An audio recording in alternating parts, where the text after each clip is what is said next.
설원에서 테스트하는데 PGH 2000은 추운 날씨에 못 버티고 자주포가 뻗었고, 반면에 K9 자주포는 설원을 막 쌩쌩 달렸고 압도적인 우위를 보여준 바도 있어요. 여러 나라에서 현지 테스트를 해봤는데 전혀 문제가 없었죠. 굉장히 해외에서 높은 점수를 받고 있고, 급하면 우리 군에 이제 납품하는 것도 뺏어줄 수 있고, 고객이 요구하는 시점에 맞춰서 정확하게 인도를 해주고 있습니다. 지금 우리 K방산 무기들이 동남아시아의 전력 지형을 바꾸고 있다.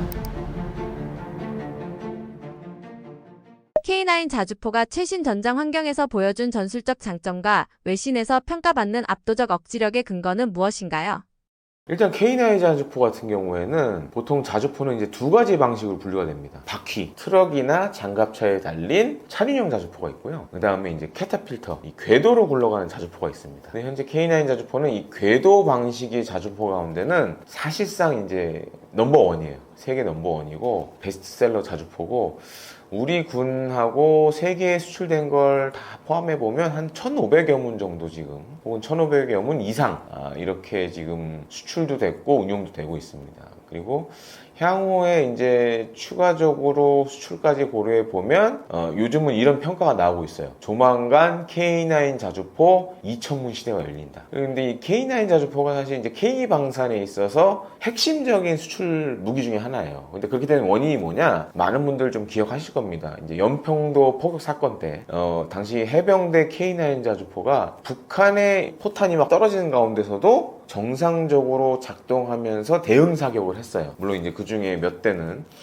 적포탄에 이제 피해를 보기도 했지만, 그런데도 불구하고 승무원이 안전하게 대응 사격을 할 수 있을 만큼의 이제 방어력과, 또 한 가지로는 이제 정밀성을 보여줬어요. 그래서 사실 이제 전 세계적으로 주목을 받았고, 그 여파로 사실은 이제 좀 뚫기 어려운 시장이었는데 유럽 시장, 특히 이제 나토 회원국들을 상대로 수출을 많이 하게 됐습니다. 그래서 대표적인 나라가 이제 노르웨이도 있고, 그 다음에 이제 폴란드 같은 경우에도 2022년도에 대규모 방산, K방산 무기 사면서 K9 자주포도 많은 양을 도입을 지금 하고 있고, 또 한 가지로는 이 가성비 측면에서도 좀 압도적입니다. 물론 이제 실전에서 검증됐다는 것도 있고, 그 다음에 이제 경쟁 상대로 꼽히고 있는 독일의 PGH 2000보다 실제 이제 뭐 노르웨이나 이런 데서 테스트했을 때 기동성이나 이런 측면에서는 압도적인 우위를 보여준 바도 있어요. 그러니까 설원에서 막 테스트하는데 PGH 2000은 추운 날씨에 못 버티고 이제 자주포가 뻗었고, 반면에 이제 K9 자주포는 정말 이제 막 설원을 막 쌩쌩 달렸고, 그게 어떻게 보면 이제 우리나라의 기후 환경하고도 좀 연관이 있어요. 사실은 이제 북유럽 나라들 같은 경우에는 물론 춥긴 하지만 우리나라처럼 그렇게 매섭게 춥진 않아요. 그래서 그런 얘기도 있습니다. 이제 러시아 사람들 같은 경우에는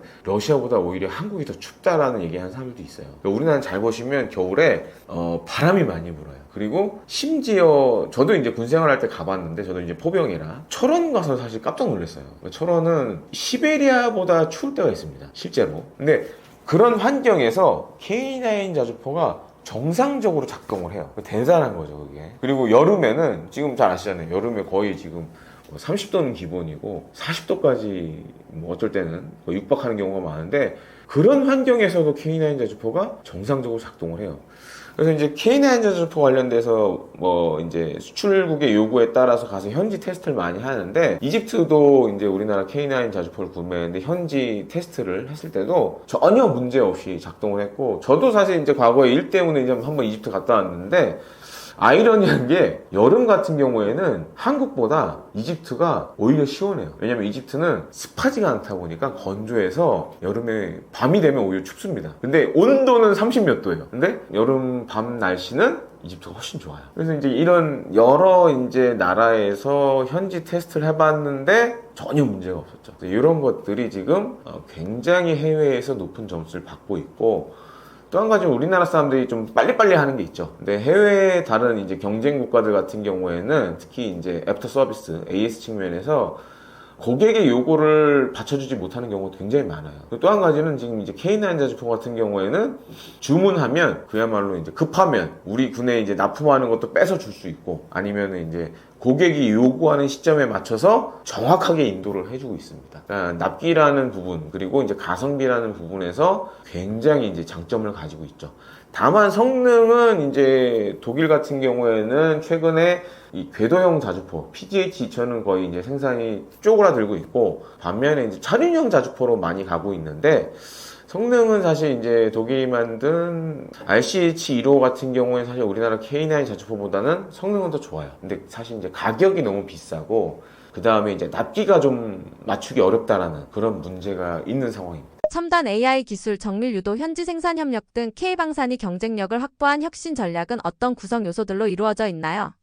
뭐 아직까지는 우리 국산 무기 가운데 이제 인공지능이 뭐 100% 이렇게 사용되는 경우는 아직은 드물어요. 예를 들어서 이제 천검이라는 소형 무장 헬기에서 운용되는 대전차 미사일 같은 경우에는 이런 인공지능 기술이 일부 들어가 있는 걸로 이제 알려져 있고, 또 한 가지로는 이제 우리 K방산의 강점 중에 하나가 현지 생산에 좀 적극적이에요. 다른 나라들 같은 경우에는 그럴 경우에 굉장히 이제 많은 로열티 지불액을 요구하는 경우도 많고, 또 한 가지는 이제 기술 유출 문제 때문에 사실 이제 해외보다는 자국 내 생산을 선호하는 경우가 많습니다. 근데 이제 우리 대표적인 예가 이제 폴란드가 될 수 있는데, 이제 폴란드처럼 자국 방산을 키우고 싶어 하는 나라들은 이런 현지 생산을 굉장히 중요하게 여깁니다. 반면에 이제 우리나라 같은 경우에는 어떻게 보면은 이제 같이 파트너로서 성장을 하겠다라는 이런 입장으로 접근하는 경우가 굉장히 많고, 그렇기 때문에 이제 해외 국가 입장에서는 한국이 굉장히 좋은 파트너가 되고 있는 상황입니다. 그래서 지금 이제 K방산 같은 경우에는 폴란드 대규모 방산 수출 통해서 이제 유럽에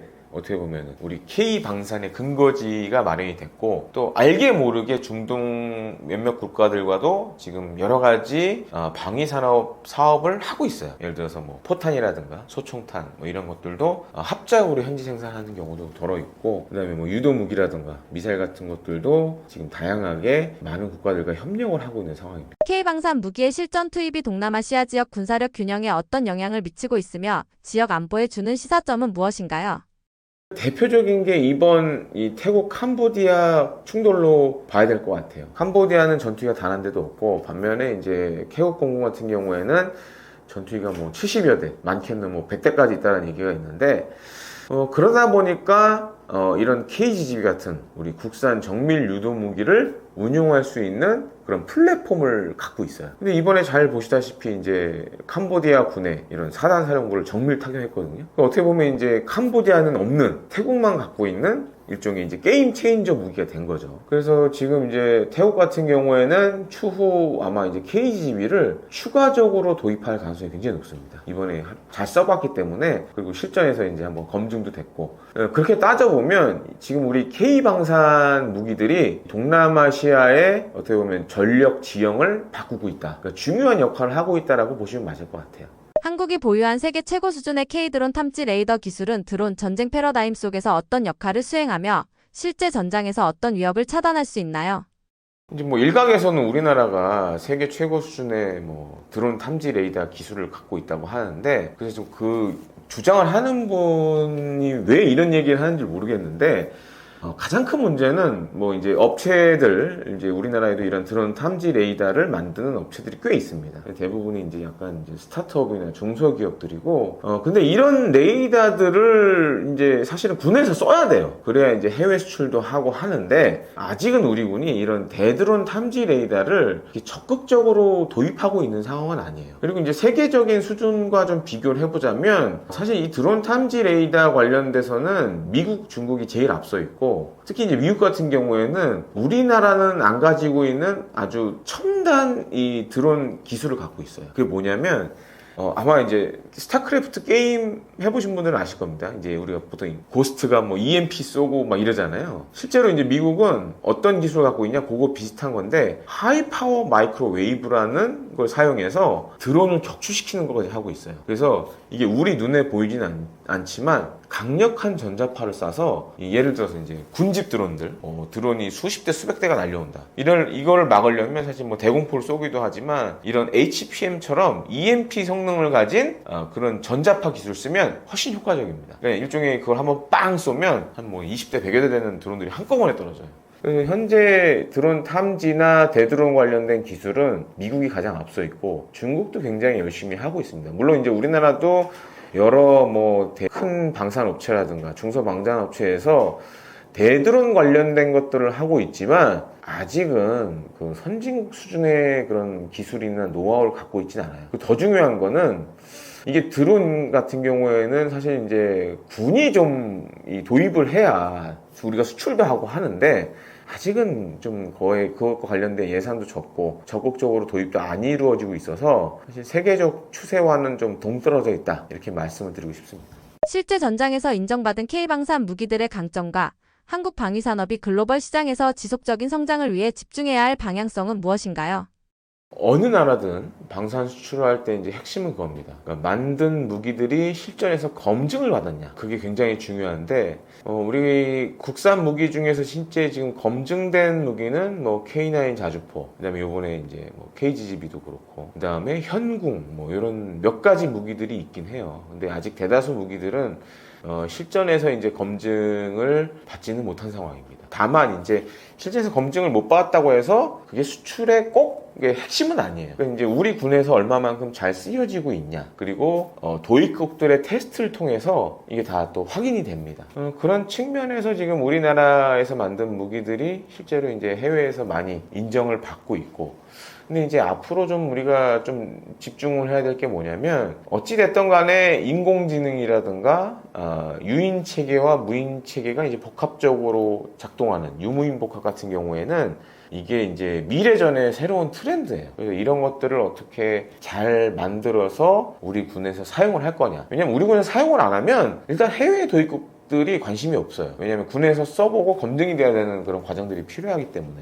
그런 것들이 굉장히 지금 중요하고, 그래서 이제 뭐 군에서도 뭐 신속획득 시범 사업이라든가, 그러니까 옛날에는 뭐 한 10년 걸릴 걸 좀 절차를 지금 줄이려는 것들을 많이 하고 있어요. 그리고 이제 차세대 장갑차라든가 차세대 전차, 그래서 이런 것들도 지금 개발을 본격화하고 있고, 물론 이제 지금 우리가 해외 수출을 하고 있는 K9 자주포, K2 전차, 뭐 FA50, 뭐 향후 수출된 KF10 이런 것들도 중요하지만 해외 고객들한테는 이런 무기들의 미래 버전도 다 보여줘야 됩니다. 그래서 이제 그런 가능성을 보는 부분이 많기 때문에 앞으로 이런 부분도 우리 K방산이 좀 집중을 해야 될 부분이 아닌가 싶고, 또 현재 운용되고 있는 무기들도 성능 개량을 계속 할 필요가 있어요. 그러니까 바뀌는 전장의 추세에 따라서 K2 전차도 예를 들어서 이제 지금 폴란드 수출된 K2PL, 이제 폴란드 버전 같은 경우에는 뭐 드론을 제밍할 수 있는 장비도 달리고, 그 다음에 대전차 미사일을 유혹하는 그런 능동 방어 체계도 달립니다. 그리고 이제 원격 조종, 뭐 기관총 같은 것도 달리고, RCWS도 달리고.